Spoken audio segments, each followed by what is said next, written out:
Today we're going to take a look at what happens when our partner is playing with high feet rather than low legs, okay? We'll talk about what that means.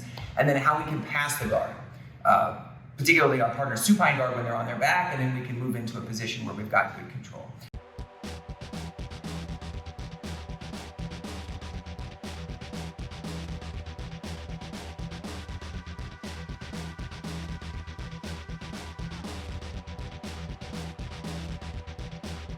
All right, so what are we talking about? We're taking a look now at a situation where our partner is in a supine position. That means they're on their back. He has a choice. He can have his legs being low here, all right? Or he can have his legs up a little higher. So people will choose which one they want to play. Some people are experts at high feet like this, and some people are experts at a little lower legs. There are advantages to both. Down here, he has the opportunity to hook in on my legs a little bit more easily. Okay, but things like toreandos tend to be a little bit easier when your partner's legs are low. When your partner's legs are high, he can't hook in on my legs, but he has a much greater ability to keep me back if I start to advance forward. So he has a bigger barrier between his chest and my chest. And here, toreandos don't really work. If Nate keeps his feet up high here, when I start to throw his legs by, he ends up pivoting, and we end up in a situation like this. So what do you do when your partner's legs are high? All right, when your partner's legs are low, you can go toreando. Usually when your partner's legs are high, you're gonna move your partner into the plow position. So that's gonna involve us being here. We're gonna take a grip on our partner's heels, and we're gonna drive our partner's feet forward. When we do so, we're gonna create an angle. We're gonna put our knee behind our partner's hip here. Okay, why is this leg here? This leg is here so that Nate doesn't drop his hip to the floor and then start to re-pummel his legs to the inside.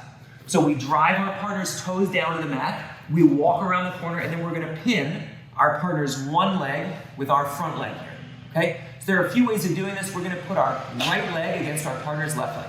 The back leg is keeping his hip up so we can keep our partner in this compressed position. You can use your second hand to pin your partner's other ankle. Just be careful that your partner doesn't grab this arm and start pulling it through, and it can start to create some problems for you. Again, this is not the end of the world. We have some drags here. But just be mindful that you're not just letting your arm kind of hang out here, especially if your partner is able to take weight off of this bottom leg. Nate pulls my arm through, and now I go from a plow into a position where I'm getting triangle. So we drive our partner's toes to the floor, we put a wedge behind our partner's hip, and then we're putting weight down here on our partner's leg. Now, we're gonna leg drag our partner. When you leg drag your partner, don't just kind of reach up and kind of try to pull your partner's leg across. Instead, you wanna put your hand close to your partner's thigh. So I have my right hand here next to Nate's thigh. And then I'm gonna drag this across, not just with my arm, make your leg a little strong here, not just with my arm, but with my whole body here. So we create a situation where we move a little away from our partner, we drag, and we put both knees on the same side. What you do with your hands, there are a couple of choices. One thing that I like to do is to put this hand on the inside. So this becomes almost like a body lock grip. This is the beginning of this is the first hand in, then the second hand can lock as well. Why is this a good grip to have? Because if Nate begins to frame out and extend his legs, I end up having a position that looks a lot like a body lock. We're controlling our partner's hips. The knee is on the inside. Now from here, even as he goes to extend away, we find that we can simply raise our hips and move our head up, and now we can pass our partner's guard. The advantage of this arm here is that you have control of your partner's inside hip. The second hand goes around the back. You can lift the hip if you want to, or simply lock your hands. So, the situation again.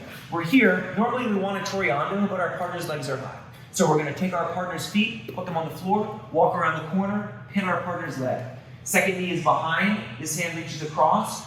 We drag everything over so our partner's two knees are together, and then from here we lock our hands. As Nate goes to push me away, he finds it very difficult. We have good connection with our partner's hips here. We have our knee down. From here, we can even bring our head forward, walk around the corner, and now take an underhook on the near side, control our partner's hip, and from here we end up now, we've got double underhooks, we can start to mount. Okay, one more time.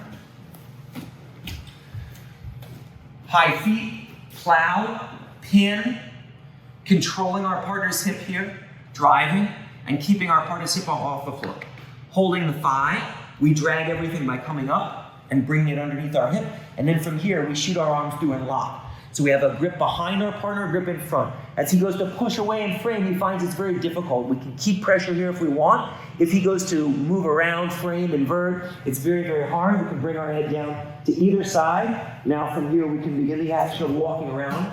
turning our hip into our partner, and then establishing a strong side control position here, looking to pin our partner and secure the pass.